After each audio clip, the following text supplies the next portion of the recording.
Hello out there. Welcome. Thank you for taking the time out of your very busy day to join us as we dive into the topic of cats, birds, and animal shelters finding common ground. Before we jump in, I'd like to take a moment to thank Maddie's Fund for sharing their platform with us, with all of us, so that we might gather here today and share ideas. I wonder if Maddie would have ever guessed all the places her spirit would touch, all the lives she would play a part in saving, or all the webinars about cats and now birds she would make possible. Thank you, Maddie. No dog has ever done more for her furred or feathered friends. Okay, before we get started, I just want to make two quick announcements about the Q&A session happening directly after this webinar. In order to respect your time, we'd like to hold all your questions and comments until the very end when we can open the discussion up for everyone. But that does not mean you should wait until the end to ask. You'll forget. Send in your questions and comments as they come to you, and we'll queue them up for Dr. Hurley. And remember, if you're thinking it, so is someone else, please don't be shy. And on that note, please don't be shy about anything. If you have an opinion that is different, don't be afraid to say so. This space was created as a launching place from which all parties and opinions are welcome. After this presentation and Q&A, we'll be continuing the conversation in the Million Cat Challenge discussion group, which is now hosted on the Maddie's Pet Forum. If you haven't already joined the Million Cat discussion group, do it now so you're ready to go after the webinar. Visit www.millioncatchallenge.org/forum to find out the details about joining. Okay, without further ado, please allow me to introduce your presenter for today's webinar, Dr. Kate Hurley. As many of you know, Dr. Hurley is the co-founder of the Million Cat Challenge and the director of the UC Davis Koret Shelter Medicine Program. Yes, she has extra hours in her day. 18 years ago, she was the first shelter medicine resident in the world, and just 3 years ago, she became one of the very first veterinarians to be boarded in shelter medicine. But none of these credentials are actually what brought her here today. I'll let Dr. Hurley tell you why she's decided to step in the ring of the ongoing, quote, war of bird v. cat. Take it away, Dr. Hurley. Thanks so much, Mandy. Hopefully you can all hear me well. Hello to all of you out there in webinar land, present and future, listening to this as a recording or listening to this live. And also I want to let you know I have the privilege of speaking to some UC Davis students who have come to join me live in a little conference room so that I don't have the strangeness of speaking into my office or into the air. It has the disadvantage, though, that I couldn't do this in my pajamas. And I just want to thank you all for being here. I'm conscious of what a privilege it is to have a full hour of everybody's time in this busy, busy world that we all live in these days. And in particular, I want to thank those who had the courage to come here today wondering if they would hear something that would challenge what they already believe about this issue. I know how scary that can be because I myself have found myself on very different sides of this issue at different times in my own life.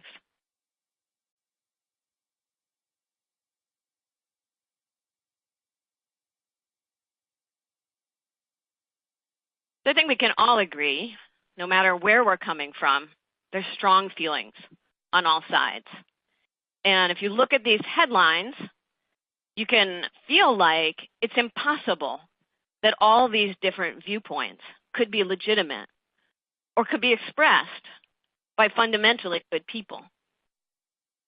But if you think about the impulse that animates all of this concern, it's fundamentally a very positive impulse, isn't it? It's an impulse to protect the vulnerable, which is really at the core of what makes us human and what makes us humane. It's the reason why we stand up to protect the environment. It's the reason we stand up to protect children. It's the reason we stand up on the bus when we see someone who's struggling and could use our seat. It's not an impulse that we would want to ever eliminate. And yet, when we have such an important question before us, with such wide-ranging implications for both humans and animals, it's really important that we make an effort to step back and let reason, as well as passion and emotion, inform the choices that we make.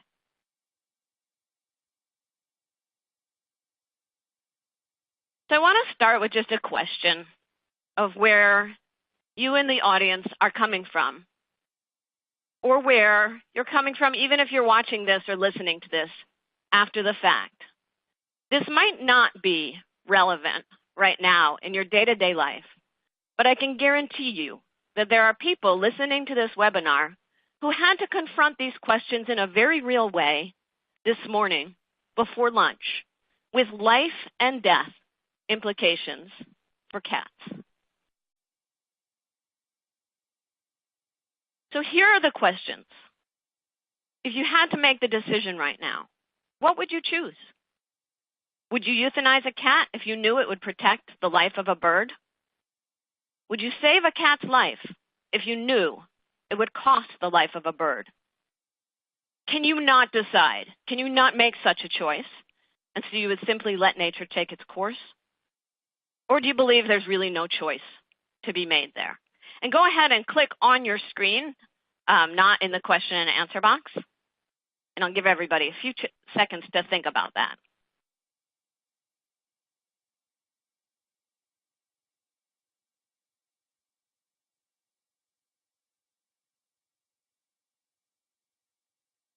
Okay, let's see. And I guess we see where this audience is coming from. Not very many would choose to euthanize a cat if they knew it would protect the life of a bird. About a quarter of the people would save a cat's life, even at the cost of the life of a bird. About half the audience is where I think a lot of people actually land. No matter how passionately you feel about this in theory, when it comes time to take action, it's really hard to make a decision to take the life of either animal. And about 20% refuse to believe that there's any choice to be made. And I'll tell you where I came from, and this is what Maddie was referring to. This is not related to me being the first shelter medicine resident in the world, or to me being the first person, one of the first people to be boarded in shelter medicine.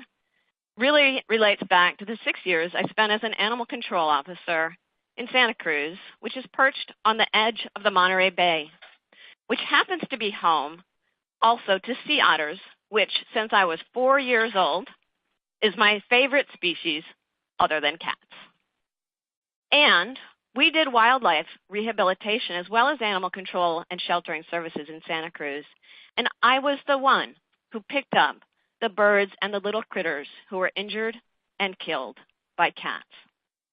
And a big part of my job, and one that I really believed in deeply, was to go out and set traps, go out and collect the cats in those traps, bring them back in a wire cage just like the one I'm holding in this picture.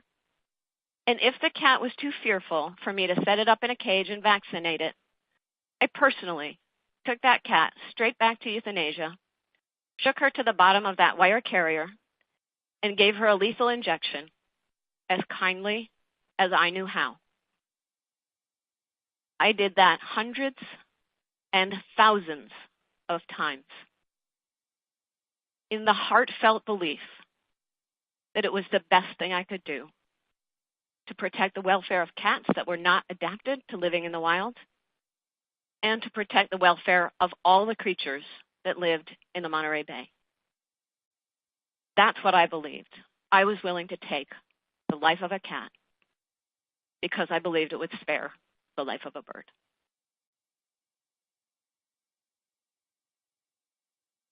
That's a hard thing to say. And I'm sure there are some in this audience who are shocked by that. But I think we can all agree on, no matter where we're coming from or what we've done, it is our obligation to set that aside and make management decisions, both in the United States and globally, based on research about practices that will actually work. Whether we want that to be the case or not, we need to look at what does the evidence actually tell us. And so here's where I am now. I'm at UC Davis, one of the top veterinary medical schools in the whole world. And I have access to an amazing library. And this is just a screenshot of a tiny fraction of my reference library with all the articles that I've accumulated about the supposed conflict between cats and birds and different options for control. And also for 18 years, I've had the opportunity to travel the country and the world and look at what's actually happening. What are the real world efforts that are being made to address this problem, and how are they playing out? And with all of that, coming from where I came from, I have now come to the absolute certainty that there is no choice that we can possibly make. There is no way that by taking the life of a cat, we can protect birds on a broad scale in the United States, in the communities that we actually live in. Nor do I believe there is any large-scale program that would protect cats that would actually end up having a negative impact on bird populations in the continental United States. And I'm going to spend the rest of this hour showing you how I've come to that conclusion. And I invite you to challenge me on every single point, because it's so important that we actually get this right. Here's what we know about cat predation. And I want you to know you can get the access to the slide notes in your resources button in the webinar. And I've put enough information in all of these slides that if you Google, you can find the original of all the articles that I will reference. So there are studies that have estimated this at a variety of levels, but a large study that aggregated a bunch of different studies came to the conclusion that cats kill an annual 1.3 to 4 billion birds in the United States alone, the median of about 2.5 billion birds. And we know that cat predation has caused or contributed to at least 33 extinctions on islands, and there's been documented local reduction of endangered species in fragmented mainland habitats where that's been seen. And no matter what the population level impact, spend a day as an animal control officer if your shelter does wildlife rehab, and the individual impact is indisputable. Cats injure and kill birds and small critters every day. And it's not just birds. In fact, multiple studies that have documented that birds make up only about 10% of cat prey. Cats are really adapted to hunt rodents. And their estimated annual impact, this is from the same study, Loss et al., that I referenced that was on the previous slide. The estimated annual impact in the U.S. is median of 12.3 billion. And what that means is that it's actually a complex situation, because we also know that there are invasive rats and rodents present throughout North America. And rats are very significant predators of eggs and nestlings. And they don't take that nestling and drop it on our living room floor. So we don't experience the injuries and the harm and the killing caused by rats in the way that we do with cats, but it's just as real in the impact that it has on vulnerable bird populations.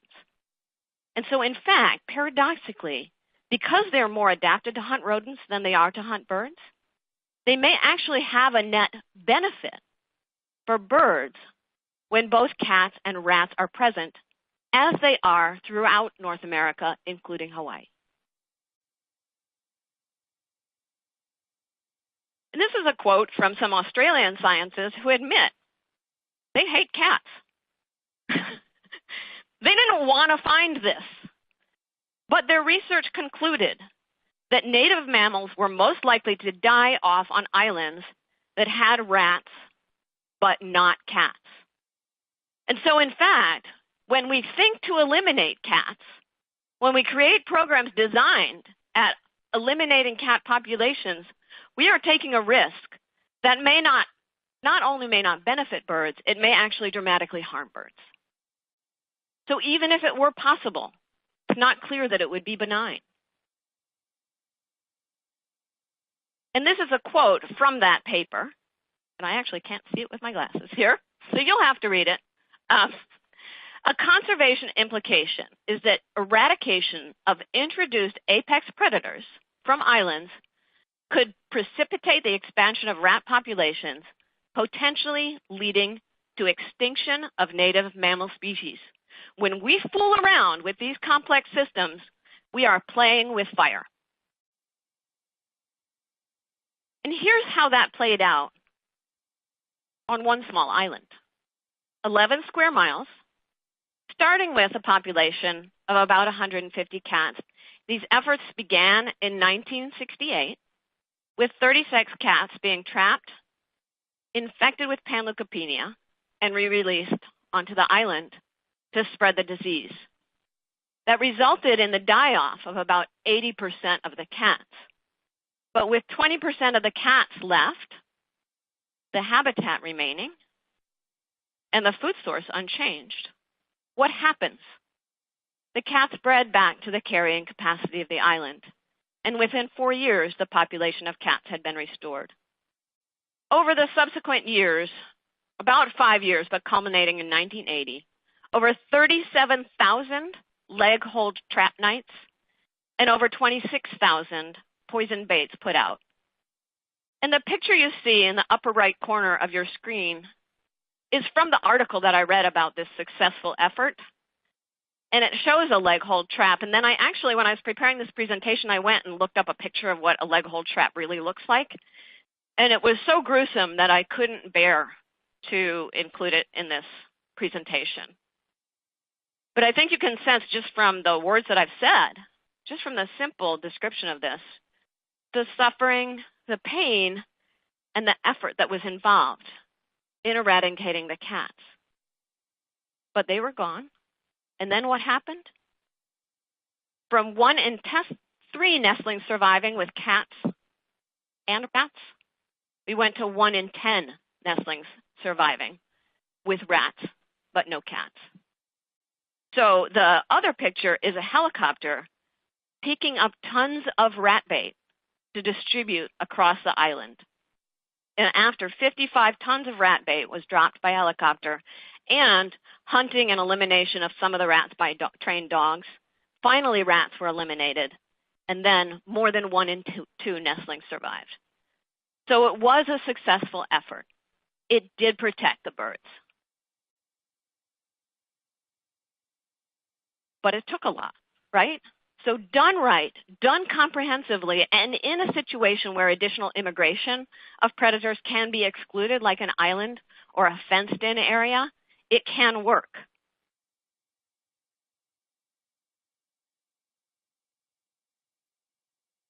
And here are some pictures of the faces that we don't see every day in animal shelters, just to remind us that these lives also have value. These are some actual animals that have been protected by cat eradication.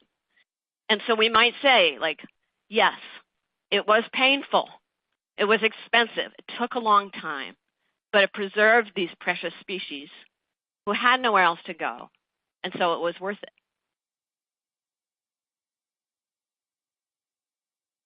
But done right takes a lot. And I'll go back to this paper several times. This is just about successful eradication efforts on islands, and on average, each successful campaign employed 2.7 eradication methods, including leg-hold traps in almost 70%, hunting in almost 60%, and primary poisoning in 30%, and cage traps in 29%, and dogs. So these are expensive, intensive, and honestly brutal efforts that would not be practical in communities where people and pets are also present. The cost ranged from almost, I'm missing some, $26 to over $2,500 per hectare. And there's 259 hectares in a square mile, so you can do that math. These are expensive efforts. So it's practical on a small scale. It's beneficial, but we have to choose our circumstances. When we take this from the 11 square miles of Little Barrier Island to the 3.8 million square miles of just the United States, what are some options that would actually be financed and tolerated and practical? So one approach is to sterilize cats educate the community, pass laws restricting free roaming cats, adopt out the cats that are free roaming, and make sure that people keep their cats confined.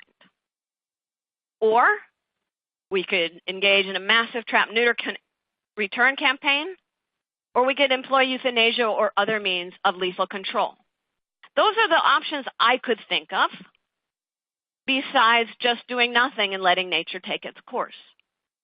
Interested to think if other people have other ideas for practical things we could do on a national scale. So let's look at each of these options. Less is more is a concept that was developed by the animal sheltering and animal welfare, so pet companion animal welfare profession in the 70s that stood for legislate, educate, and sterilize. And really it has been animal shelters and animal welfare that has spearheaded the effort to reduce dog and cat overpopulation through increasing access and awareness of spay and neuter. And it's been very effective in terms of increasing spay-neuter rates for pet cats. And you can see the progression from 80% in 2009 and in the early 90s to nearly 90% nationwide today. And in fact, consistently in every survey that I'm aware of, cats are sterilized at a higher rate than dogs are. And we've also made really significant progress, again, spearheaded for the most part by animal welfare organizations, although also wildlife protection groups have promoted these efforts. From the 1960s, where kitty litter was invented and it became sort of practical to coexist with a cat that will poop in your plants otherwise, about 20% of cats in the 70s being kept indoors to over 65% in more recent studies. So there was a really significant reduction in cat births, with over 90% of cats sterilized, and in cats free roaming out and about. So you would think this would be reflected in fewer cats being brought into shelters year by year over time. And it's true, it worked really well for dogs. We saw dramatic reductions in dog intake over recent decades into animal shelters. But in several states that published statewide shelter intake data, we saw something disturbing. From 1996 to 2004, dog intake and euthanasia, which is the blue and the red bars respectively, in Ohio went down dramatically, while cat intake and euthanasia crept up. Colorado, cat intake and euthanasia went up dramatically, while dog intake went down and euthanasia remained the same. In California, the largest state in the union, accounting for about 12% of the population, we saw the exact opposite of the trend we want to see. Again, dog intake didn't change much, went down a little. Euthanasia dropped dramatically, but cat intake and euthanasia, in spite of all our successes with spay-neuter, in spite of getting more than half the population to keep their cats indoors, it continued to go up and up and up year by year by year. What does this mean when this is the major investment that we're making in controlling this population? It's not working. Why? Here's the problem.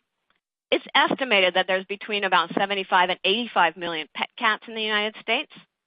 And from that same Loss et al. Study that I referenced in the beginning, it's estimated that there's 30 to 80 million community cats.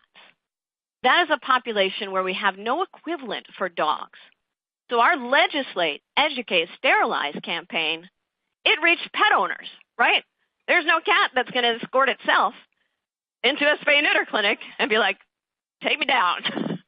I don't know what's good for me, but you do.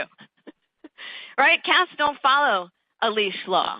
They don't follow a feeding ban. And so those efforts only impacted a population that makes up perhaps as little as half of the overall cat population.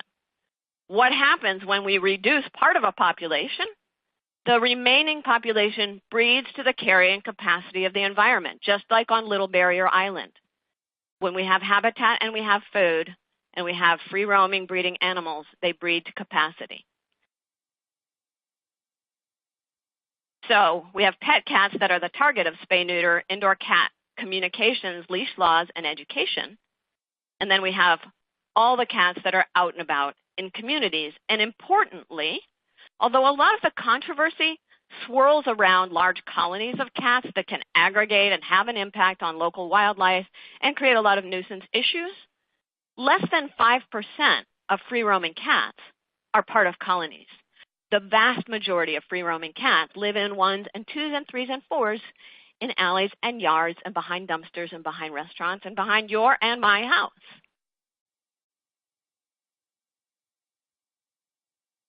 So, if legislate, educate, and sterilize isn't the answer, and we want an answer that's not send out 35,000 poison traps and then dump rat bait from a helicopter, what about couldn't we just gather them all up and fence them in somewhere? And this has been tried too. This was an effort on a 23 square mile island with 66 cats, and it's the largest such effort. And this went on from 2004 to 2011, so about 7 years, with 236 live leg hold traps for over 30,000 trap nights and 54 camera traps for over 27,000 trap nights. And then there was just a few cats left, but you can't let even a few be left if there's still a habitat and still a food source, right? Because we know what they'll do. 4 final wily cats that would not go in any trap were tracked and killed by dogs. And then 3 cats were shot by hunters, the last of which was pregnant. So we see how intensive and complete these efforts have to be.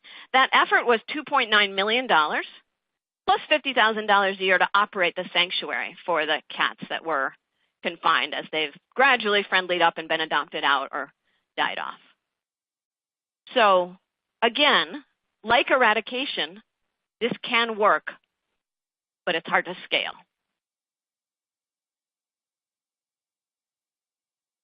Largest successful eradication campaign ever achieved without poison was on a 23 square mile island with 66 cats. Okay, so maybe we have to take that one off the table, as appealing as it might be. So what about trap, neuter, return? I think probably you're all familiar with this, where unowned cats are trapped, sterilized, usually vaccinated, and generally returned to the location found, usually caretaker or cat advocate initiated. And historically, this has tended to target the larger and more visible colonies of cats because they're easier to identify and find and capture than all those cats that are existing out as 1s and 2s and 3s in our community. And here are some things we know do work about trap, neuter, and return unrelated to the idea of eradicating cats. Improved feline health, so body condition score increased from 4 to 5 after trap, neuter, and return. And you can see that in sterilized cats. You can see them plump up. You can see it in your own cats. Median survival on site was 7 years in one study. And these cats have better health and lower toxoplasmosis shedding rates than unmanaged feral cats. I'll get to that later on. It also enjoys the majority of public approval in various studies. Even people who don't like cats generally prefer this over lethal control as an option. And importantly, that means they're more likely to utilize services for management when it meets with their approval. If they don't believe in having cats euthanized and they're aware of cats that might be causing problems and breeding and creating some risk, and euthanasia is the only option, they're not going to do anything. So we want to give the public options that are palatable to them if we want cats controlled, even if we don't care about the cats themselves. And some nuisance abatement. This is from the Institute of City and County Managers Association, maybe it's the International City and County Managers Association, documenting significant decreases in complaint calls following pretty intensive trap, neuter, return campaigns in communities. So a lot of the complaints and nuisance behaviors associated with cats are associated with being intact, mating, and breeding. And here's what might work on a small scale about TNR. This is one documented study that took place from 1991 to 2002 in a 2.2 square mile area, starting with about 155 cats. And importantly, the feeding was adjusted for the number of cats present. So unlike those other situations I described, the carrying capacity of the habitat was sort of reduced in proportion to the number of cats. We didn't continue to attract and support new breeding cats. all the cats were captured and sterilized, about half the cats were adopted out, a few were relocated, and by 2010, there was only 11 cats remaining, and I believe that the population has continued to dwindle. And importantly, also, this was performed by volunteers, so unlike those other multi-million-dollar campaigns, there was no cost to taxpayers to accomplish this. So, yay, it's a win, but also it was 2.2 square miles. So what are the possibilities for scaling up from 2.2 square miles to 3.8 million?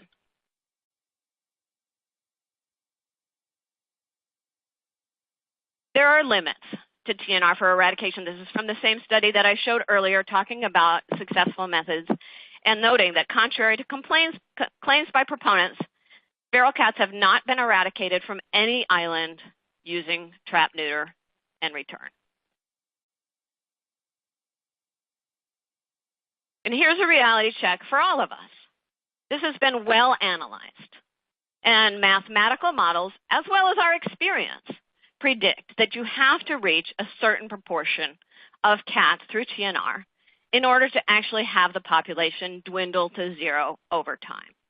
And the estimates range from 57% to over 90%, depending on what the mathematical model included. But it's not a level, when we think about 30 to 80 million free-roaming cats in the United States, that we could realistically achieve. And this is a critique from a paper noting, this is a program in Rome, the spay neuter campaigns did bring about a general decrease in cat numbers, but then the percentage of immigration was around 20%, suggesting that without an effective education of people to control the reproduction of house cats as a prevention for abandonment, these campaigns are a waste of money, time, and energy. If they don't work, if we can't exclude additional immigration, it's a waste of money, time, and energy. And I agree that it is a waste of money, time, and energy if your goal is to eliminate cats to zero. But remember, of course, there are other significant benefits of trap, neuter, and return programs from a cat and public health and nuisance abatement perspective. But I want us to keep in mind the idea that things that aren't of sufficient scale and don't work are a waste of money, time, and energy. Keep that in mind. When we talk about if sanctuaries won't work and TNR won't work, what else can we do? And here's a simple statement from the Wildlife Society regarding feral and free-ranging domestic cats. To support and encourage the humane elimination of feral cat populations, including feral cat colonies, through adoption into indoor-only homes of eligible cats, and humane euthanasia of unadoptable cats. And that's exactly what I did as an animal control officer, right? I brought the cats in. If they were friendly and I could set them up in a cage, I'd put them up for adoption. If they weren't, I'd take them to the back and I'd euthanize them myself. It's a clean-sounding statement. When you ask, what else should we do? We should have humane euthanasia through animal control programs.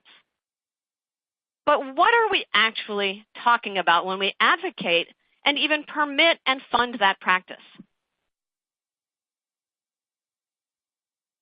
I use the term euthanized out of respect for the intention of those who perform that act and out of respect for my own intention when that was my daily job.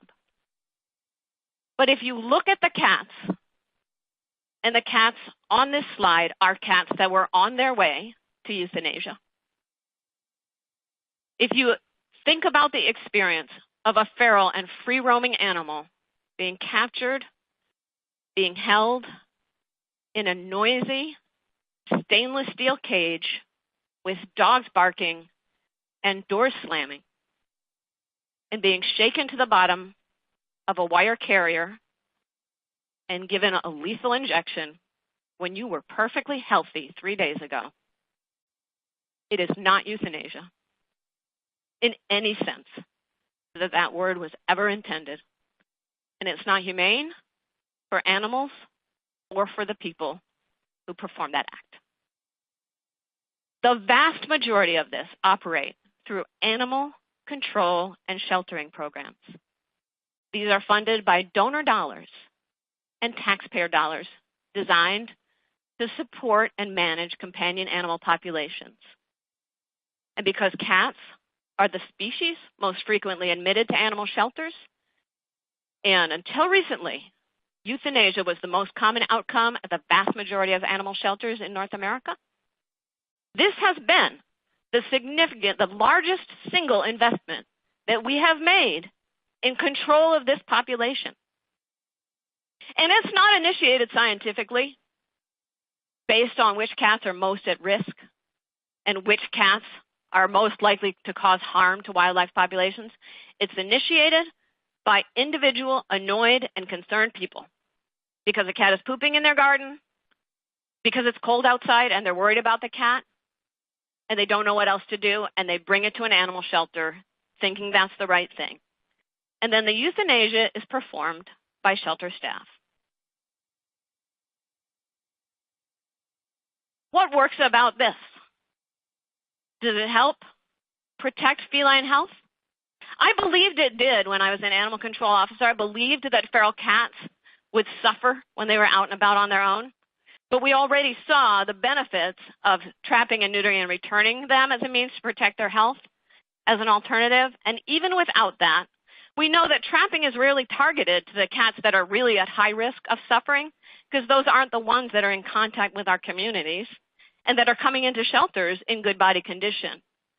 We know that survival of semi-owned cats who have access to at least some food source is 90%. And we did a study here at UC Davis that documented the body condition score of free-roaming cats admitted to our local shelter was a rock-solid 5 out of 9, just what we would hope for our own fat pets that are lounging home on the couch right now. It doesn't enjoy public approval. In a national survey, less than 15% of the American public supports trap and kill. And in a 2012 national survey, 75% of Americans say shelters should kill only suffering or dangerous animals. And again, when we alienate the majority of the public from animal shelters that are our society's single largest response to free-roaming companion animal populations, then what do people do? They shy away from a system that has betrayed their beliefs, and they abandon cats to colonies instead, because there's not a better option. So when we lose people's trust, it's not just the cats that pay a price, it's all the harms that are caused when cats are unmanaged and are abandoned. And of course, nuisance abatement, it fails to address the inciting problem. You can take one cat away, but if there's still resources there and there's other cats there, the problem is going to recur.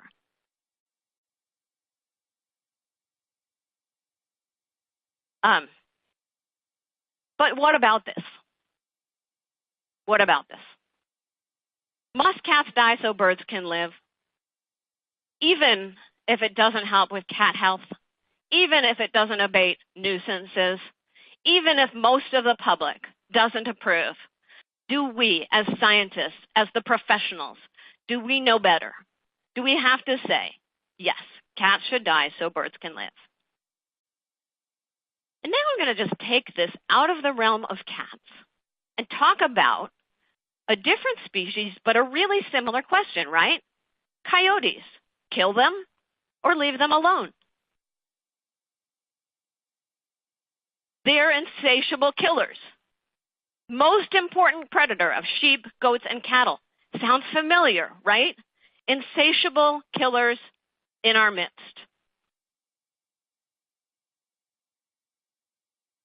Highly adaptable. The simulated population survived indefinitely when 70% of its members were killed annually. So just like cats, it takes a massive and sustained effort. If you kill 75% a year for 50 years, yes, you could get rid of them. And importantly, if you don't reach that threshold for control, if you do it for 49 years or only 73%, the coyote population will rebound. So this is from another article documenting that pack size and density rebounded to pre-removal levels within 8 months post-removal. With increasing prey and reduced density, mean litter size doubled in the removal area. Litter-bearing mammals breed to the carrying capacity of the environment, no matter what you do. If there's 20 coyotes and you kill 10, or you rehome them in garden or working coyote homes, the other 10 will quickly have 15 puppies. There's a saying in the coyote control circles, kill a coyote and 2 come to its funeral. And in fact, there's ways in which ineffective lethal control can cause harm. For one thing, by destabilizing the age structure, having a population with more juvenile animals, which actually can be more at risk of spreading disease, roaming and transmitting diseases across long distances, but also in the psychology of how it inhibits us from adopting techniques that actually might work better. And this is from another article about coyote control, discussing the possibility that livestock producers would have little incentive to adopt non-lethal methods to prevent depredation because lethal methods are available. The false idea of having this lethal solution will stop people from trying non-lethal methods that actually might work. That's the theory of this author.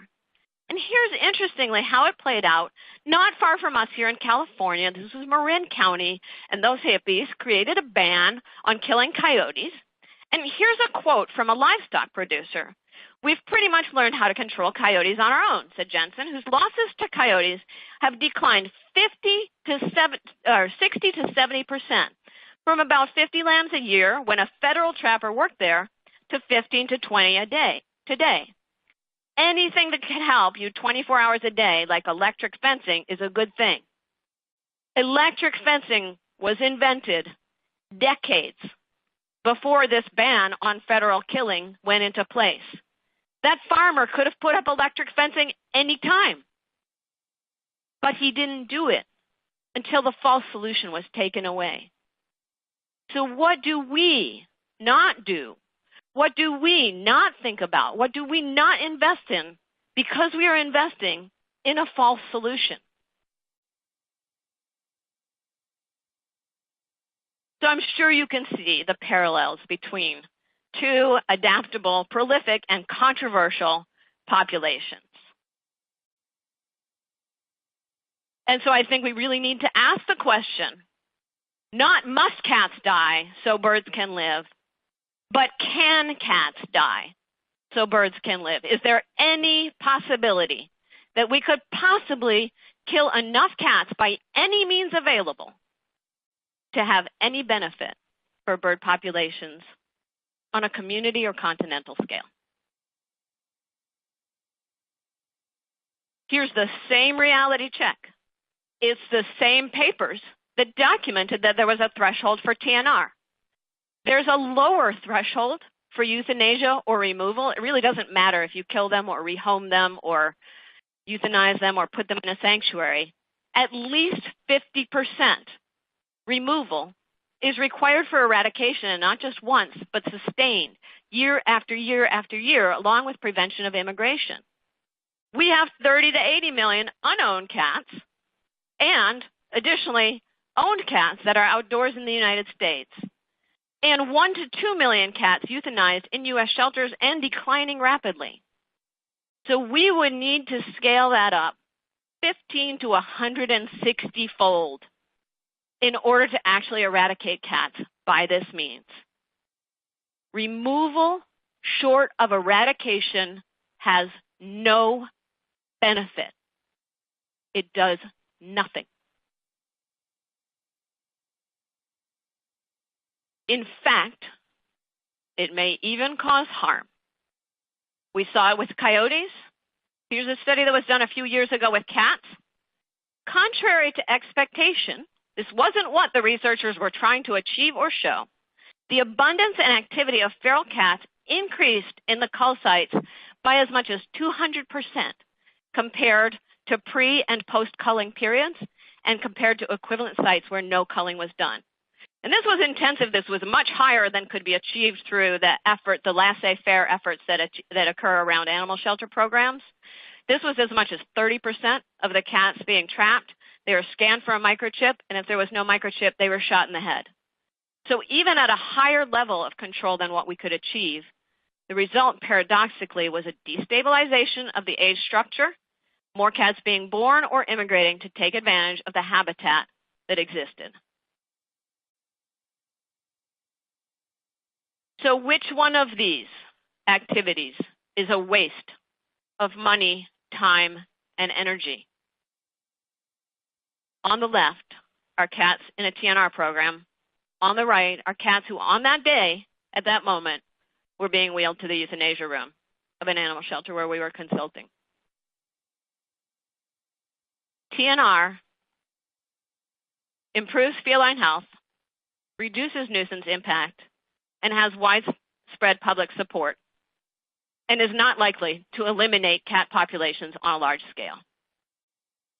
Euthanizing cats at animal shelters does not improve feline health, does not reduce nuisance impact, does not enjoy widespread public support, and does not eliminate cat populations. So if we were going to just stop doing one of those things, since it's not helping, which would we stop?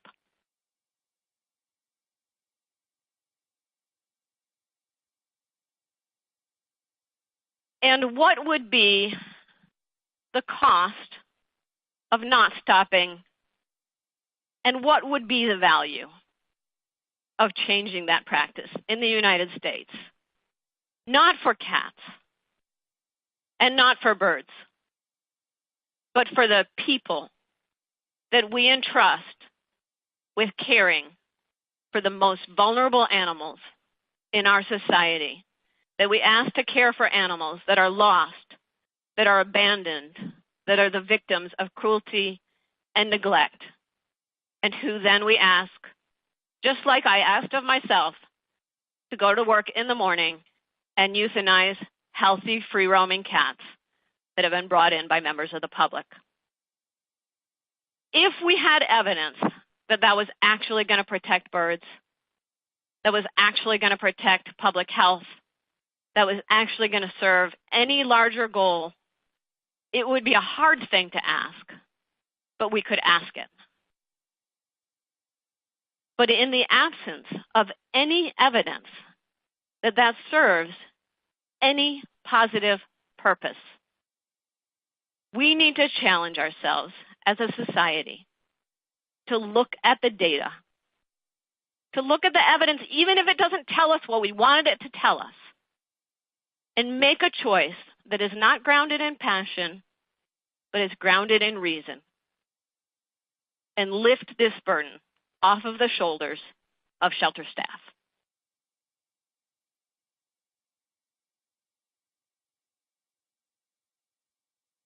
So, a lot of the things that have been on the table, that have been discussed and argued and debated for years and decades, and in some cases over a century, don't work. What else could we try? There's one more thing. A lot of you in the audience will be familiar with this, but it shocked me when I first heard about a program. This is in San Jose. They're trying a new approach. Instead of euthanizing those that aren't adoptable, the shelter spays or neuters them and releases them back to the vacant lot or back alley from which they came. It's not exactly TNR, because it's not people who are bringing the cats in for sterilization surgery. It's people bringing all those cats in, the 95% of cats that exist in 1s and 2s and 3s and back alleys and vacant lots and behind dumpsters. And it's not taking advantage just of the cat caregivers and the cat advocates in the community, but it's taking advantage of everybody who's annoyed by a cat pooping in their garden or just sees a cat without a collar on who happens to be concerned about it. So it's tapping into a much bigger pool of people and a much bigger group of cats. Now I'm going to ask one more poll question. And if you have a program like this at your shelter, don't answer, okay? This is really just for the people who haven't really heard how these programs have played out. I can tell you what I thought as a former animal control officer is like, you can't just put those cats back where you found them. You are going to be piled up to your neck in unwanted cats roaming around. So what do you think happened? Again, please choose your answer on the screen. Euthanasia at the shelter went down. That's nice because the cats were just being returned. But more kittens were brought in, and more cats were found dead on the road, suggesting that there were more cats out and about and more unwanted births. Or euthanasia at the shelter went down, and fewer cats were brought in, and fewer cats were found dead on the road, suggesting fewer cats out and about and fewer unwanted births. Or it didn't make a darn bit of difference because just like all these other programs, it didn't affect enough cats. So I'll give you a few minutes to think about that one.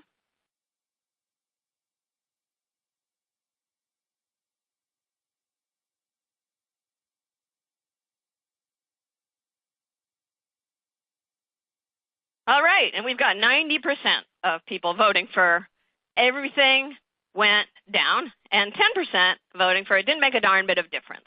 So nobody sided with where I was, possibly because you've just endured 50 minutes of me droning on about this. And you probably guessed where I'm going.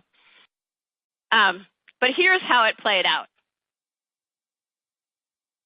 Oh, sorry, before I tell you how it played out, I want to share a theory of how this might play out.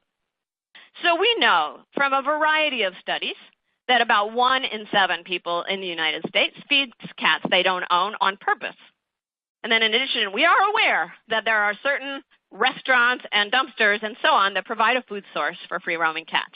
So whether we like it or not, whether we outlaw it or not, there's going to be food sources available. And we know that litter-bearing mammals breed in proportion to the food source available in the habitat, right? So let's just imagine, if you will, that there's 3 female cats and the equivalent of 6 bowls of food available. And let's imagine for every bowl of food, each cat can have 1 kitten. And so the 3 cats split the 6 bowls and have 2 kittens each. And I have an R on the adult cats because they can transmit rabies because nobody's caught them and vaccinated them yet. And there's an R and a T on the kittens because we know that toxoplasmosis is an infection that's very significant in terms of public health and wildlife risk, as I mentioned at the beginning. And cats get infected the first time that they eat infected prey, and they shed oocysts for about 2 weeks after that, and then they develop significant immunity. So it's primarily a disease that's shed and spread by young cats. So what's going to happen if we remove one of the cats? About a third of the population is gone now. It doesn't matter what we do with her. We could adopt her out. We could send her to a farm. We could euthanize her. Do we have any fewer kittens being born? Have we reduced the risk? No, because we didn't remove the food from the environment. We didn't know where the food was when the person brought the cat in. We do not send out a SWAT team to identify the food and bring in those 2 bowls. So 3 bowls of food per cat, 3 kittens, world without end. We have done nothing. Okay, now watch closely because this is some fancy animation that I did. What if instead of removing that cat, we trapped her, we sterilized her, we vaccinated her, we ear-tipped her, and we put her back? As long as she was in good body condition, her body condition told us that she knew where there was some food. And if we put her back pretty near that food, she'd just go back and keep eating it. Because we vaccinated her and sterilized her, she'd have a much better chance of surviving long term and holding that spot in the environment. Now how many kittens are born? 4 instead of 6. This is a theory, remember. This is not reality. This is just a mental exercise we're doing. But we have effectively lowered the reproductive carrying capacity of the environment. This is the first thing that we've done by returning cats sterilized that are in good body condition to go continue eating the food without adding any food or requiring a caretaker in the environment. We have actually succeeded in lowering the carrying capacity of the environment. That was the theory. Here is how this played out. This was a study that was published after San Jose's program had been in place for several years. Euthanasia was down 75%. Yay, right? Greater public trust in the shelter, less cat abandonment, more willingness of people to work with us, if nothing else. Great for the shelter staff. Feels really different to work in a shelter where euthanasia has dropped by 75%, I can tell you that. But also, cats picked up dead on the road, down 20% with no change in field services. Intake, both cat and kitten, down 29%, an awful lot like what our mental model would have predicted. And this was even in a community where very low cost, $5 spay-neuter had been available for years and years and years for pet cats. So it was a really progressive community where we'd made the progress that was there to be made for pet cats.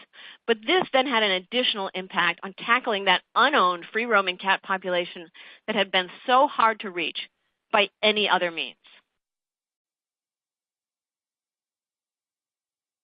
And it turns out, as I mentioned before, managed is better than unmanaged. So if we could choose between magically no cats and no rats, that might be the better choice. But if we have to have cats, managed cats are better than unmanaged cats. This was work that came out of the UC Davis team that showed significantly lower prevalence of toxoplasmosis shedding for managed feral cats compared to unmanaged feral cats. So better for the otters, better for those otters that I wanted to protect.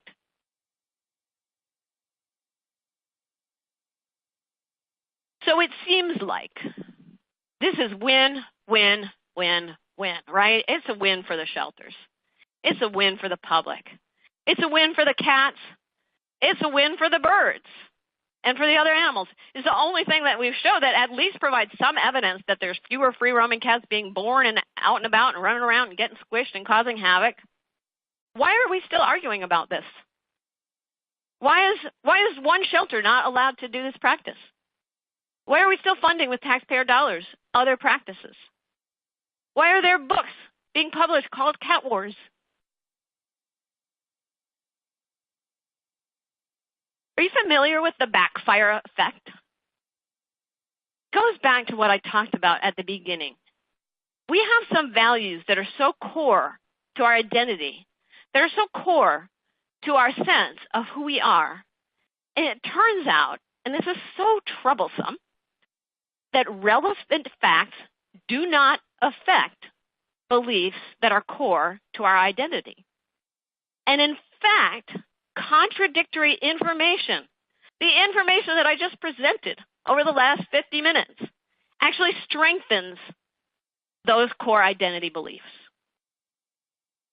But when beliefs become widely accepted, individuals tend to become more accepting of corrective information. So if you're someone who listened to this talk, and I persuaded you, or you heard something, at least, that was interesting, that prompted you to think about this in a different way, and you can share this, and you share it with someone who shares it, we can all become more accepting of information that I believe actually will lead us all to a better place. So here are my hopes. I hope that we, however much we love cats, can acknowledge the indisputable individual and potentially devastating population impact of cats on birds and other animals. And I hope we can respect and share the real sadness that we feel about the depletion of species and the harm suffered by individual animals due to cat predation. It's real. I hope we can all recognize, though, that in our open, complex, and fractured ecosystem, cat eradication is not an option on anything but the very smallest of scales. And so I hope that we can focus on solutions that mitigate harm and stabilize cat populations in a humane and sustainable way.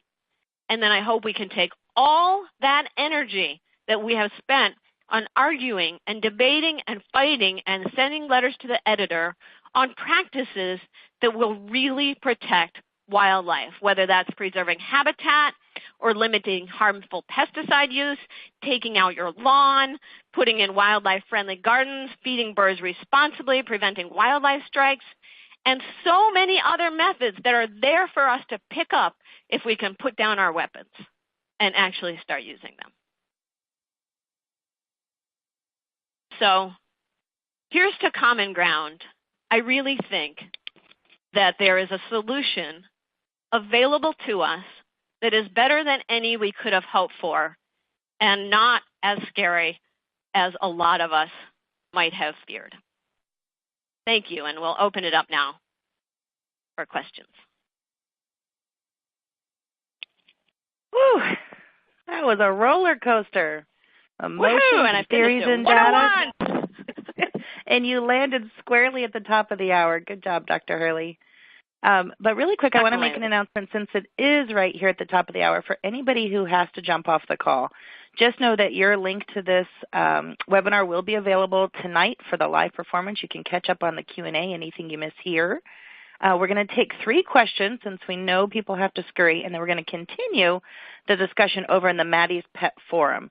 So right now, while we are going through these 3 questions, take a moment, visit www.millioncatchallenge.org/forum, and that will get you into the forum where we're going to take all of the questions that have been asked today. But Kate, we only have time for 3, so are you ready? Oh, I'm sorry. I thought this was a 90-minute segment. But yes, I'm ready. I just want to remind our people, though, that the Million Cat Challenge Forum is for Million Cat Challenge members. So if you have additional questions, go ahead and throw them into the discussion here, and I'll get to as many as I can. Does that sound fair? That sounds fair. Okay, so for our first question, it's actually 2 parts. I'm going to push the first part out to the audience and then just hold for 1 second for the second. So the studies that hang on a second. I'm just saying goodbye to the vet students. Oh, that was interesting. Thanks for coming. I will see you later. Okay. Kate was giving this live on her side. Now back to our show. And now back to our show.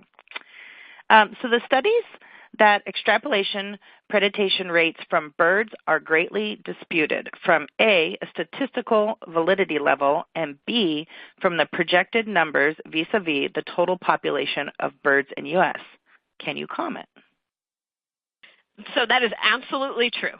The study that I referenced at the beginning and the studies on the impact of cat predation on birds and other wildlife have been extensively questioned, and you can even see from the range of studies that have concluded that the impact is from the hundreds of millions into the billions, that there's quite a bit of range even within the estimates that have been presented. But my point is that as we invest in trying to count how many cats or how many birds or how many critters are killed by cats, the question to ask first is, why does it matter? Will it change one thing that we do? Will that mean that, okay, then we're going to buy an army of helicopters and dump rat bait across North America? Right. Is it going to mean that we're going to increase our shelter euthanasia budgets 150-fold and keep that up for the necessary years to eliminate this problem? If we can't meaningfully reduce cat populations by any method available to us except for return to field and TNR and other methods that are already acceptable for other reasons, in a sense, it doesn't matter if the estimate is 500 million or 2.5 billion. It does matter, but it doesn't inform the choices that we make about companion animal control practices in the United States. Very fair. Okay. So here's the second part of that. Predictive modeling of population with and without TNR rates depends on various variables: average litter size, litters years, kitten survival rate, to reproductive age, average lifespan. Are you aware of any standardization of these? I'm not aware of any standardization of these models. And I think that what we can say is what plays out in communities is so complex that there's a limit to the value of these models, even except to tell us that it's going to be somewhere between very challenging to super duper challenging to eradicate cat or coyote populations on a large scale with lethal or non-lethal means. And I think what informs that more is both the true effort that it takes in these island studies where geez, in that one island where they were live trapping the cats and removing to sanctuary, they got down to the last 3 cats and one of them was pregnant. So if they hadn't caught that one pregnant cat and they hadn't sustained that effort the next year, that population wouldn't have gone to 0. So the models really only go so far. And I think, again, as with the study, as with the bird numbers, waiting to have a perfect model, waiting to know with certainty about the exact impact of cats on birds before we implement the methods that actually have promise, which largely have nothing to do with cats, just like the methods to protect livestock largely ended up having nothing to do with killing coyotes. It's not going to serve birds or cats or any of us well. Okay, switching gears. How much does it cost to kill a cat in the shelter? I mean a feral cat who cannot be adopted. Wouldn't it be better to have TNR? This is such a sad question to me. Yes. Because the answer is that it can be very low cost. If you make very little effort to maintain the welfare of that cat, if you don't try to find a home for that cat, if that cat is just thrown into a stainless steel cage, or as was the case when I was an animal control officer, taken immediately to euthanasia, the cost in dollars in that moment is small, although the cost in societal impact is high. So when you look at the actual cost of me shaking that cat down to euthanize her, that only took me 10 minutes and an injection that cost pennies.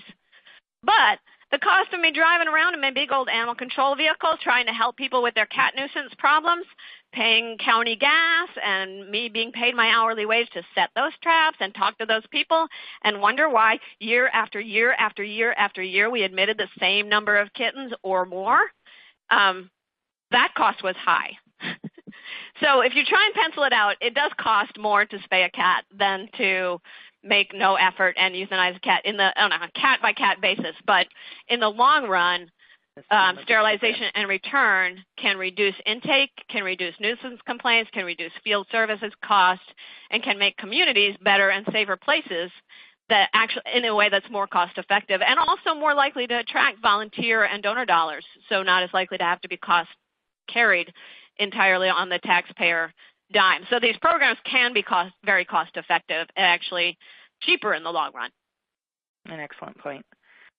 But Kate, how is the pooping in my garden stopped in my short term with putting the cat back after spay and neuter? So the pooping in the garden isn't stopped in your short term by putting the cat back in after spay and neuter. But I'll go back to when I was an animal control officer, and when people called us about raccoons getting into their trash cans, we did not go and get the raccoon and take it back to the shelter and either euthanize it or try and rehome it as Rocky Raccoon in somebody's barn, right? Not because we loved the raccoon so much, but because we knew that as long as there was an open garbage can and there was raccoons somewhere around, raccoons were going to come back. And so we worked with the client to figure out how to solve the situation in a way that was more sustainable and long-term. And with cats, it's partly the same thing, that we can help people solve their problems. If we're not at shelters busy rounding up and euthanizing cats, we can take the time to talk with them about cat deterrence and other ways to keep cats out of their yard. But also importantly, when we sterilize and return a cat, it will roam less, substantially less. And it may just become fat and lazy and go sit around in the backyard of the person who's actually feeding it or wherever the food source is and not come in someone's garden anymore. So oftentimes when people bring in cats and they don't want them sterilized and returned, but they're asked to just give it a chance, they'll find that the nuisance problem surprisingly often abates on its own. And also, that person down the street who is feeding 2 or 3 other intact cats, when their cat arrives back with an ear tip and maybe a little door hanger that says, hey, this is our policy now in this community, and they see how much better off that cat is and how much less pee and yowling there is from that cat, maybe they'll take advantage of that program, and overall the problem will be abated in the long run. So this is why TNR programs, as well as return to field programs, are associated not with the increase in complaints that many of us from within the profession anticipated, but actually an overall reduction in complaints. What I've heard actually is that the complaints get more detailed because people come to expect such a high level of service that they think that you can like magically solve all kinds of problems that you wouldn't be expected to solve in the past. Oop happens. So Kate, here's a perfect segue to the next question. What about the people who don't want the cats back? How is animal control supposed to deal with them doing their job, but then the shelter puts the cats back and animal control has to deal with the backlash? You know, so I was an animal control officer, right, for 6 years. And we dealt with all kinds of backlash. We did all kinds of stuff that people didn't want.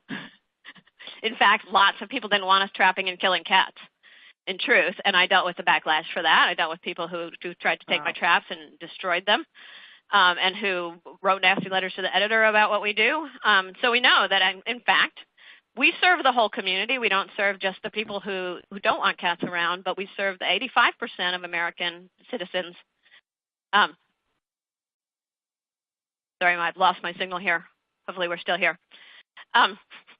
We serve the 85% of American citizens who really don't love lethal control methods. And so we're actually providing a service that is more likely to appeal to a greater range of our community members. But also, importantly, it's usually not that people don't want the cat there.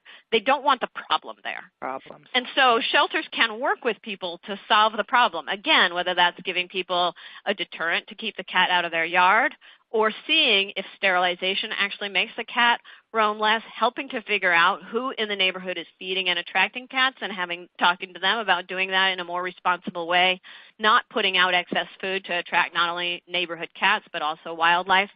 So there are other ways to solve the problem. So instead of saying, let's get rid of this cat for you, where the inciting cause will still be there, let's talk about ways to solve the problem for you and support animal control officers in doing that. We have a great webinar on the Million Cat Challenge website that's from an animal control officer who worked with his community in going through that transition. Thank you, Dr. Kate. Has SNR been implemented elsewhere besides San Jose? Oh, that's a great question. And in fact, I'm aware of over 100 communities where this has been implemented. And I speak about it as if it's a new program, but it's really a program that's about a decade old now. And at this point, I would be comfortable saying at least hundreds of thousands of cats have been processed through these programs. I'm aware of them ranging from the southern tip of Florida all the way up into the southern provinces of Canada. So in every climate, in every region, in rural and urban communities, and in shelters of every size. These are now longstanding and well-established programs. So we're not talking about something that's really super cutting edge at this point. And Kate, can you take just one moment and explain what is the difference between SNR and TNR? So we use various acronyms to describe what I talked about taking the cats that are brought into the animal control facility or animal shelter and sterilizing them and returning them. So we use return to field or RTF, or sometimes SNR or shelter neuter return, to describe those programs and distinguish them from trap, neuter, and return. And what distinguishes them is the role of the shelter. So trap, neuter, return doesn't involve a shelter, or it might involve a shelter spay-neuter clinic, but the cat is brought in specifically for sterilization services, where a return to field or shelter neuter return program is any cat that's brought into the shelter by an animal control officer or a member of the public for whatever reason, and it's sterilized and then returned to the location found, either by the person who found it or by the shelter or by a rescue or volunteer partner. Thank you for clarifying.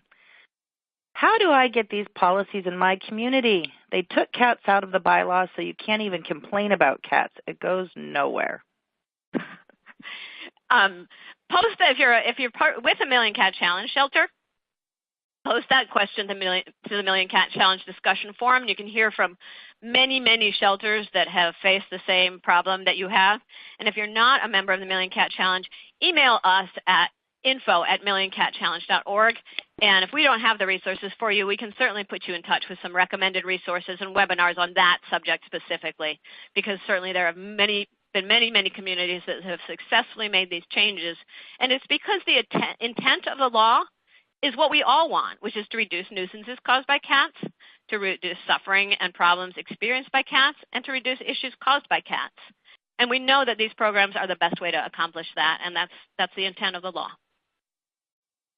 Can you elaborate on non-native and invasive, specifically the U.S. FWS definitions and those repeated by the Smithsonian that prompt advocating for killing of cats? No, I can't. I'm not deeply familiar with it. But I think, again, I'm going to come back to this. The important issue is who is going to be doing this killing at a scale sufficient to actually reduce rather than increase and destabilize cat populations. When we recognize that even on tiny islands, it takes an effort spanning years and costing in the tens of millions of dollars and involving extensive use of poisoning, hunting, lethal trapping, and other methods that would not be acceptable in the United States or in any community, really, where people and pets and children are cohabitating. So there is advocating of the killing of cats, but then there's where the rubber meets the road. And the main way that cats are killed in response to this advocacy, truthfully, is by euthanizing them in animal shelters. That's the truth in the United States. That's the way the vast majority of cats are killed. And so if we can just tackle that end of the question and say, you know what, we have a better policy that's available for animal shelters and for communities to ask of their animal sheltering facilities, then we can meet that question with a better answer. Kind of like when your kid keeps asking you for a chocolate pie, and you don't want them to have a chocolate pie, but you have a nice peanut butter and jelly sandwich. You give them the peanut butter and jelly sandwich. It assuages their hunger, and it's better for them in the long run. I think for those of us who are, I know there's a mixed audience listening to this, but for those of us who are part of the animal welfare profession, we need to get clear and be clear on what works and understand we're not offering it just because we love cats, even if it's true that we love cats and we want to advocate for cats. We're offering it because it's the best imperfect solution that we have. And we would like to protect wildlife too, and it turns out the best imperfect solution is also the best way we have to protect those native species. Dr. Hurley, we have no free-roaming bylaws in some of our municipalities. Is it fair to say that we would have to change bylaws in order to implement RTS? I'm sorry. Can you say that question again? Sure. We have no free-roaming bylaws in some of our municipalities. Is it fair to say that we would have to change bylaws in order to implement RTS? So I think the question is, if you have a bylaw, or a local ordinance that says that cats can't be free roaming, then you can't. The question is, can you do return to field? And I can say there are plenty of return to field programs that exist in communities that also have bylaws that pet cats, have to be kept confined. Because ultimately the bylaw applies to owners of cats, right? Cats can't obey laws. And you don't become the owner of a cat by sterilizing the cat and returning it to its habitat. And in fact, again, you are helping with the intent of the bylaw, which is to reduce the amount of free-roaming cats and the problems associated with free-roaming cats in the community. And we see that this is the only program where we actually have evidence that this has succeeded in reducing shelter intake, in reducing cats hit by cars, and reducing the evidence of free-roaming cats. And there's some good documentation from Best Friends Animal Society. If you can't find it easily, you can email us again at info@millioncatchallenge.org to get a legal analysis of the intent of cat abandonment and free roaming bylaws and their impact on return to field type programs. If there's anyone from Best Friends or Alley Cat Allies listening in on this who have other suggested resources, if you can put those in the discussion forum at Million Cat Challenge or let us know about what other resources you suggest. There's quite a good body of work now documenting that these are acceptable practices and documenting these practices in the face of various bylaws around free-roaming cats and abandonment. Dr. Hurley, how can we get people to treat every bird as a sentient being the way they do with every cat? Do you have ideas? Many cats are not good ratters. So you could argue that each bird is more important part of the ecosystem than non-native cats. And I would say that, so the question is, how do we get people to treat every bird as a sentient being the way we do with every cat? And we could argue all day about who's more important: non-native cats, native birds, non-native humans, native humans. The truth is, though, again, we don't have a choice that's cruel to cats and kind to birds. It turns out, cruelly and randomly killing cats, it didn't protect birds.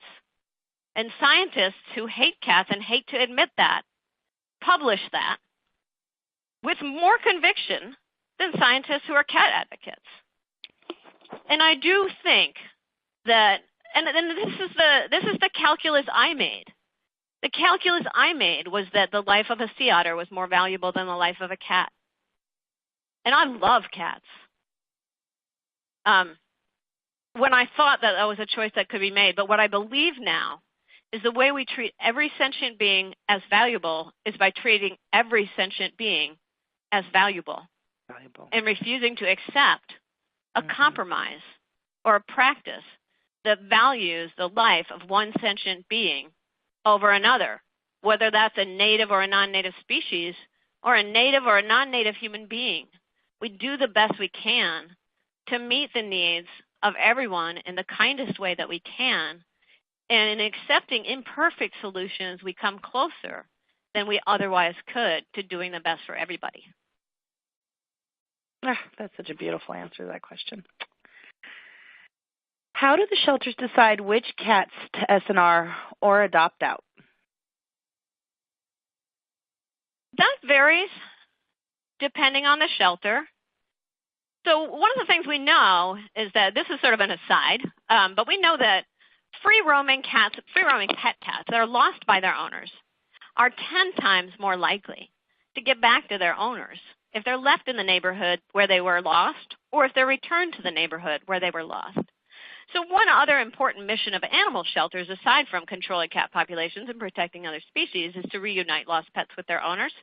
And so some shelters that believe in that mission and also just believe in the sort of the theory that I showed, that putting cats back sterilized is the best way of reducing reproductive carrying capacity and stabilizing populations, do this for all free-roaming cats that come in good body condition, whether they're friendly or whether they're feral at any level. And have found that that's been successful in, to some degree, lowering intake and lowering nuisance complaints and really educating the community about how to manage free-roaming cats by the very real experience of having an ear-tipped cat appear in your midst and finding out it's not as much of a hassle as it was to have around. There are other shelters where they have plenty of homes for friendly cats, and so some of the friendly free-roaming cats, they do place out for adoption. And they reserve return to field for feral and fearful cats that aren't doing well in the shelter environment, which can be a fine choice too. I think consistently shelters don't return cats where there's an extraordinary danger to the cat or where there's evidence that the cat is really at particular risk. For instance, it was taken from a place where the warehouse where it was living is just about to be torn down, or there's a credible threat that somebody's been poisoning animals in the area or something like that. And what would you do in that circumstance? And in that circumstance, when you return all the healthy cats that aren't, where there's not a big danger, it turns out then it becomes much more possible to find good outcomes in working cat homes or blue-collar cat homes where cats are really wanted, but it doesn't necessarily have to be a lab cat. Kate, I feel you sort of answered this one, but I'm going to ask it anyway in case you have any additions to this question. What type of challenges might be faced when implementing some of these policies in terms of financial ramifications or resource management? So as I said, the startup, oftentimes if you're taking in 30% fewer cats and you're having fewer nuisance complaints and fewer cats picked up dead on the road, that can be a long-term savings for an organization. But the startup costs, there certainly can be startup costs, and especially if you're not a shelter that has your own in-house surgery program. So for a shelter with an in-house surgery program, the beauty of cats is for you veterinarians in the audience, you know that sterilizing cats is pretty easy and it's really fun. Especially if I may say, neutering male cats. It takes 2 minutes. And so it's something that it can be sometimes possible to pilot and just sort of absorb into the regular surgery schedule. But if you're a shelter that doesn't have that luxury of having an on-staff veterinarian, you can't sneak these into the shelter, even maybe like start in the wintertime when the load is a lot lower and you're not inundated with kittens. 2 approaches. One approach, of course, is to try and get grant funding. And even a small amount of grant funding, it's one of those things that, like, once you start to get out from under the 8 ball of all these feral cats and euthanizing cats and too many cats and everybody's miserable because there's cats everywhere, it becomes easier. Both you get more community support, so you can get more donations to support it, and it can be easier to get grants, and just overall you can find ways to decrease your other workload. For instance, in San Jose, in that paper, I didn't show it on the slide because it wasn't pertinent to the main argument, but their euthanasia due to upper respiratory infection decreased by 99%. That was a huge impact on a decreased workload. Just by getting those miserable cats out of the system quickly, they dramatically lowered their upper respiratory infection. And then by getting cats out of the system quickly, they also were able to portalize their cages. So the cats that stayed healthier and stayed less time. So there's lots of ways in which starting it can trigger a cascade of decreased costs and better outcomes. But there are other ways that shelters have dealt with it too. Another way is to implement a stray cat impound fee. We now recognize that people aren't doing a service to society by going around and picking up feral and stray cats. And they're actually doing less of a service to society than they are by adopting cats or by having cats TNR'd or by getting their own pets sterilized. We're comfortable charging a fee for surrendering your cat, for spaying your cat, for adopting a pet. And so just charge a fee for it that's enough to cover the cost of the surgery. And again, we're blessed with cats because it's a relatively low cost. It's not usually hundreds of dollars. So that can be a way to fund it. And then the final option is to just say, well, we don't have a good outcome for feral cats, and we know that bringing them in is actually destabilizing the age structure in the community and making there be more cats at the places where they're removed, and so we're not going to accept feral cats. And I've known of some shelters that went that route, and then into that void sprang a TNR group to actually take on the responsibility, and so they just they bypass the shelter entirely. People call the shelter, they refer them to the TNR group, and they don't ever come in the shelter's door. So maybe a longer answer than you wanted, but there you have it. 3 options. No, it was great, but it does remind me we have 2 minutes left, so we're going to do 3 questions, and then we really are moving over to the forum. Lightning questions. Lightning questions. And I think this one is actually just more of an agreement. The principles that you explained about culling are identical to those I have worked with regarding canine rabies control and badger control in the UK. Why do we have to relearn this principle over and over again for different species and issues? Yeah, and I hope you can push this question to the screen so people who are still here. It's such a great question. The principles about culling are identical. They're identical. We know this so well. And I was talking about this with a bird guy who is a really nice guy, really smart guy, and I said, can you give us permission to stop euthanizing cats in shelters? Just knowing that a drop in the bucket not only doesn't do good, but it can actually do harm. And he's like, as long as I have to put up with what's happening to birds, I know it's only a drop in a bucket, but I want that drop in the bucket. Yeah. And he was honest about it. And I think it just speaks to how deeply felt the desire to protect birds is. And it's not something that gets us at a mental level. It's something that gets us at a really deep, visceral level. And it feels fair. It feels like, if I dare say it, it feels like an eye for an eye. The cats kill the birds. We kill the cats. It feels like at least we're doing something. It's very counterintuitive to believe if you remove 30%, there's not going to be 30% fewer. There's actually going to be 200% more. It's so counterintuitive. It is counterintuitive. Okay, 2 more. Do we know how many days a cat can be gone from his or her home area before being able to integrate back to that community successfully? This is a great question, and if you can advance the slides. Yep. This is something that we've discussed in the Million Cat Challenge discussion forums.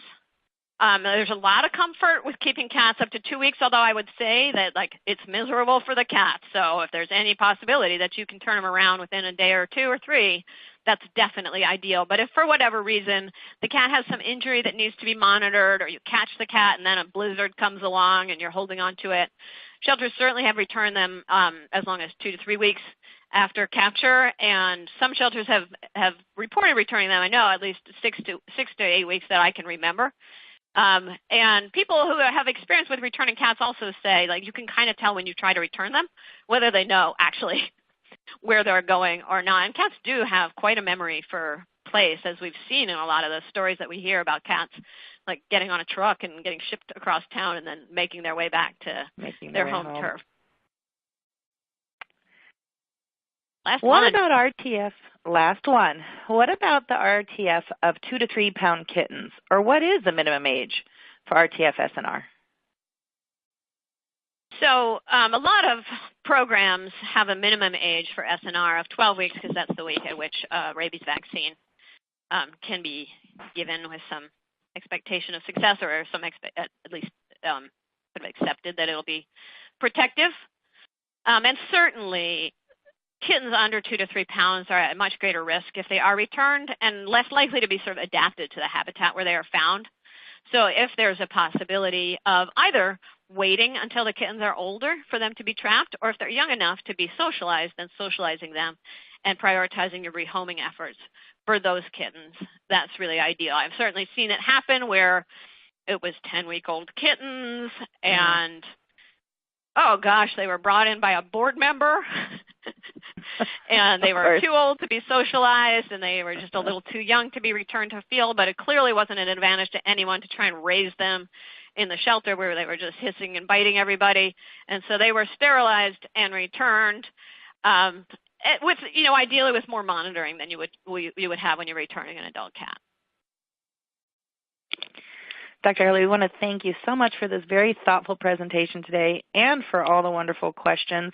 You still have over a dozen left to go. So just want to remind everybody, yes, Dr. Hurley will be in the Maddie's Pet Forum Million Cat Challenge discussion group. So head on over there if you didn't get your question answered. If you want to continue in this discussion, there's more to be said. In the green resource widget on the bottom, please look down there. You'll find the link to these notes. You'll find the link to these slides, and everything you need is down there in the widget. You do not have to be a member of the Million Cat Challenge to be on the Maddie's Pet Forum, only in the Million Cat Challenge private discussion group. But come on over and check out Maddie's Pet Forum. There's lots of great channels, something there for everybody. Dr. Hurley, thank you for your time today. Thank you, everybody, and especially everybody who's endured it to the bitter end here.